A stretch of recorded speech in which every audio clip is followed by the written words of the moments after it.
నూలు నూలులో శతాబ్దాల గౌరవం, పట్టు పరంపరకు ప్రతీక, సంప్రదాయానికి శాశ్వత చిరునామా సఖీ.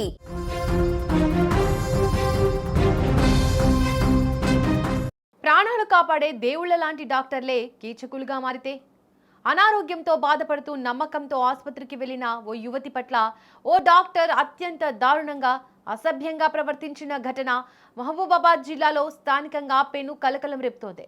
వైద్య వృత్తికే మచ్చ తెచ్చేలా ట్రీట్మెంట్ పేరుతో ఆ డాక్టర్ చేసిన నిర్వాహకం ఇప్పుడు తీవ్ర దుమారానికి దారితీసింది. మహబూబాబాద్ జిల్లా తొర్రూరు పట్టణంలోని విజయలక్ష్మి హాస్పిటల్లో ఈ ఘటన చోటు చేసుకుంది. స్థానికంగా ఉండే ఓ 21 ఏళ్ల యువతి తీవ్రమైన జ్వరంతో బాధపడుతూ చికిత్స కోసం విజయలక్ష్మి ఆసుపత్రిలో డాక్టర్ కిరణ్ కుమార్ వద్దకు వెళ్ళింది. అయితే జ్వరానికి వైద్యం చేసి పంపాల్సిన ఆ డాక్టర్ వక్రబుద్ధితో ప్రవర్తించాడు. చికిత్సలో భాగంగా ఆ యువతికి ఇంజెక్షన్ ఇచ్చిన అనంతరం డాక్టర్ కిరణ్ కుమార్ ఆమెతో అత్యంత అనుచితంగా ప్రవర్తించినట్లు ఆరోపణలు వెల్లువెత్తుతున్నాయి. జ్వరంతో నీరసించిపోయి ఉన్న ఆ యువతిని చూసి "నువ్వు చాలా అందంగా ఉన్నావు" అంటూ అసభ్యకరమైన కామెంట్స్ చేస్తూ ఆమెపై అసభ్యకరంగా ప్రవర్తించినట్లు బాధితురాలి కుటుంబ సభ్యులు తీవ్రంగా ఆరోపిస్తున్నారు.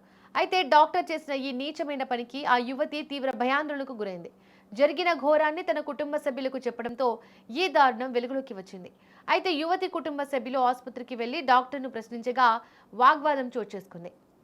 ఆ సమయంలో ఆగ్రహించిన కుటుంబ సభ్యులు డాక్టర్పై దాడి చేశారు. విషయం తెలుసుకున్న పోలీసులు ఘటనా స్థలానికి చేరుకుని డాక్టర్ను అదుపులోకి తీసుకున్నారు.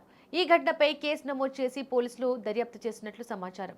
తొర్రూరు పట్టణంలో ఈ ఘటన స్థానికంగా తీవ్ర చర్చనీయాంశంగా మారింది.